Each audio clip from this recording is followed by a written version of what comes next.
কেন কান্না করতেছো? তুমি কেন কান্না করতেছো রে যুবক? তখন আল্লাহর নবীকে ওই যুবক বলল, ইয়া রাসূলুল্লাহ, আমি এমন গুনাহ করে ফেলেছি, আমার মতো গুনাহগার এই পৃথিবীতে কেউ নাই। ইয়া রাসূলুল্লাহ, আমি গুনাহ করেছি।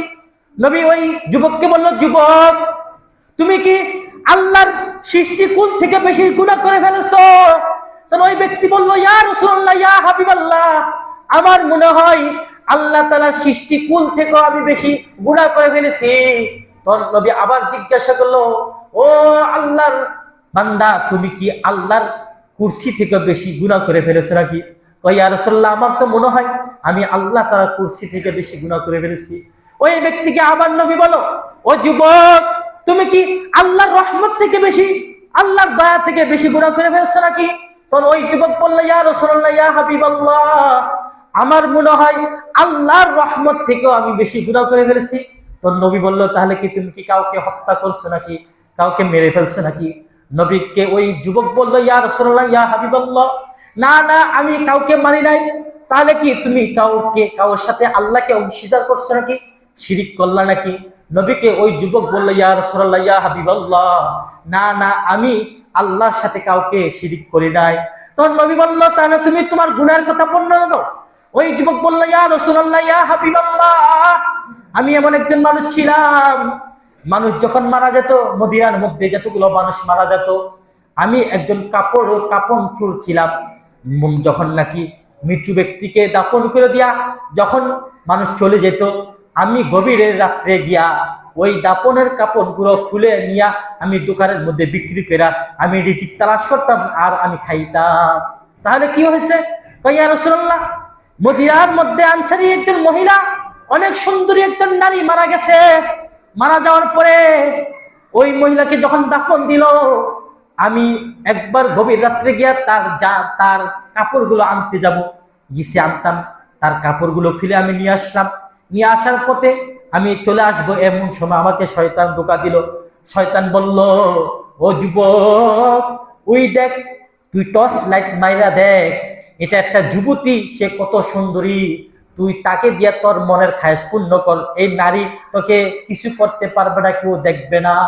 ইয়া রাসূলুল্লাহ, ইয়া হাবিবাল্লাহ, আমি শয়তানের এই ওয়াসওয়াসা পেয়ে আমি ওই মহিলার সাথে জেনা করে ফেললাম। ইয়া রাসূলুল্লাহ, এই মেয়ের সাথে আমি খারাপ কাজ করে ফেললাম। যখন আমি খারাপ কাজ করে আমি চলে আসলাম, আমার চাহিদা শেষ করে আমি চলে আসতেছিলাম, তখন আমার মনে হয় ওই মহিলাটা আমাকে ডাক দিয়ে বলল, যুবক, তুই এতগুলো মুদ্রার সামনে, এতগুলো কবরবাসীদের সামনে তুই আমার ইজ্জতকে নষ্ট করলি, এতগুলো কবরবাসীর সামনে তুই আমাকে ব্যবহার করলি।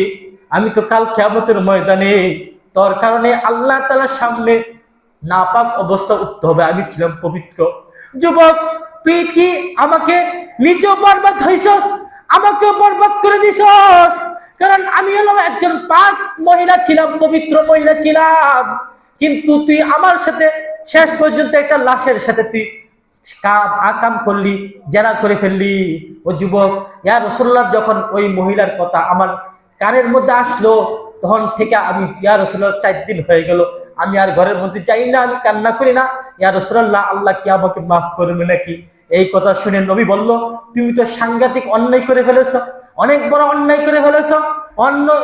ওই ব্যক্তি জানে নবীরা যদি দোয়া করে সাথে সাথে আল্লাহ গজব নাযিল করে দিবে। যখন নবী এই কথা বলল, সাংঘাতিক তুমি গুনাহ করে ফেললা, ওই ব্যক্তির সাথে সাথে নবীকে ছেড়ে গভীর রজনীতে ওই জঙ্গলের মধ্যে, উঁচু পাহাড়ের মধ্যে গিয়া কান্না করতেছে, হায় আল্লাহ, আমার মতো গুনাহগারের পৃথিবীতে কেউ নাই, হায় আল্লাহ, আমার মতো গুনাহগার, পাপী, নালায়েক, নাফরমান কেউ নাই, হায় আল্লাহ। নবীর দরবারে গেলাম, নবী বলল, আমি অনেক অন্যায় করে ফেলেছি, হায় আল্লাহ, আপনি আমাকে মাফ করে দেন। ওই যুবক কান্না করতে করতে করতে করতে 40 দিন কান্না করলো।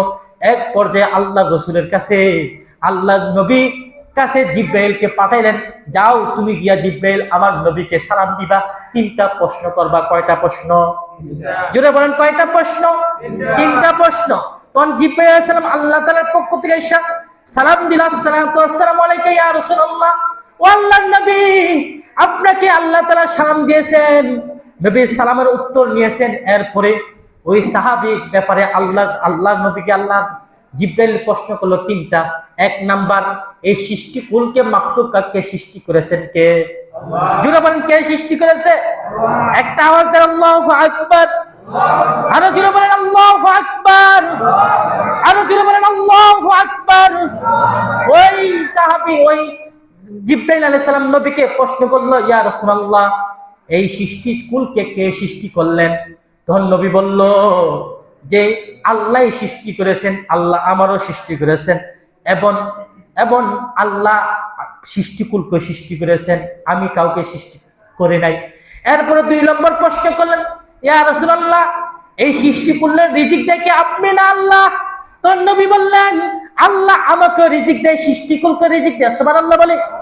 এরপরে 3 নম্বর প্রশ্ন, ইয়া রাসূলুল্লাহ, ইয়া হাবিবাল্লাহ, এই বান্দাদেরকে আল্লাহ তাআলা ক্ষমা করেন কে, আপনি না আল্লাহ?